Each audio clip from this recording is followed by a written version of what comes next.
آپ اگر کسی مسجد کے مکتب میں پڑھا رہے ہیں، آپ اگر کسی گاؤں کے دیہات کے چھپر میں چلنے والے مکتب کو سمجھ رہے ہیں، پڑھا رہے ہیں، تو میرے محترم علماء آپ یہ مت سمجھیے گا کہ آپ معمولی کام کر رہے ہیں، آپ محاذ جنگ پر ہیں، اور آپ انشاءاللہ چند بچوں کو مرتد ہونے سے اور ان کی نسلوں کو ارتداد سے بچا رہے ہیں۔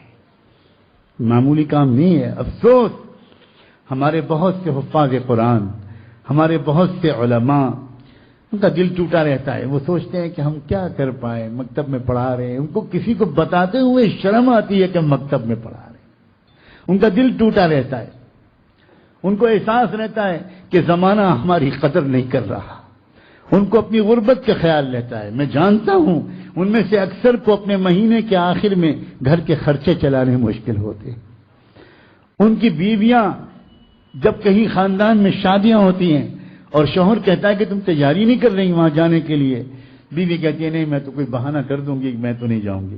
تو کیوں نہیں جاؤ گی؟ اتنا قریبی رشتہ ہے۔ تو وہ کہتی ہے نہیں چھوڑیے، ہٹائیے۔ نہیں کیا بات ہے، اب میں آپ کو کیا بتاؤں، وہ تو ذرا مالدار لوگ ہیں، ان کے ہاں تو بڑے اچھے اچھے تحفے لے کے لوگ آئیں گے، اب میں کہاں سے اچھی ساڑی اور چوڑیاں اور بندے لے کر جا سکوں گی، میں کوئی بہانہ بنا دوں گی، آپ فکر نہ کیجیے۔ شوہر کی آنکھ میں آنسو آتے ہیں اور وہ چپ چاپ کہیں سے قرض لے کر آتا ہے اور بیوی سے کہتا ہے کہ نہیں تم جاؤ، میں انشاءاللہ قرض ادا کر دوں گا۔ کسی کو کیا معلوم کہ ہمارے لاکھوں اساتذہ اس غربت کی زندگی گزار رہے ہیں، لوگوں کو نہیں خبر۔ اے لوگوں، ان علماء کو حقیر مت سمجھو، اے لوگوں ان مکاتب المدارس کے اساتذہ کو حقیر مت سمجھو، یہ نہ ہوتے تو اس ملک میں کلمہ پڑھنے والے نہ ملتے۔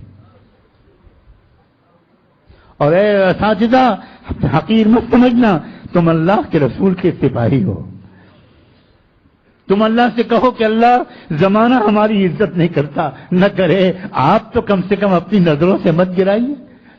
اگر کہیں آپ کی نظروں سے ہم گر گئے گناہوں کی وجہ سے تو اللہ پھر ہم وہاں مارے گئے، نہ زمانے نے عزت کی نہ آپ نے عزت سے دیکھا، پھر ہم مصیبت میں ہیں۔ لیکن اللہ اگر یہ بات صحیح ہے کہ محمد الرسول اللہ کے سپاہی ہیں تو ہم کو اس غربت پر ناز ہے، ہم راضی ہیں اس غربت پر، اللہ ہمیں کوئی شکوہ نہیں ہے۔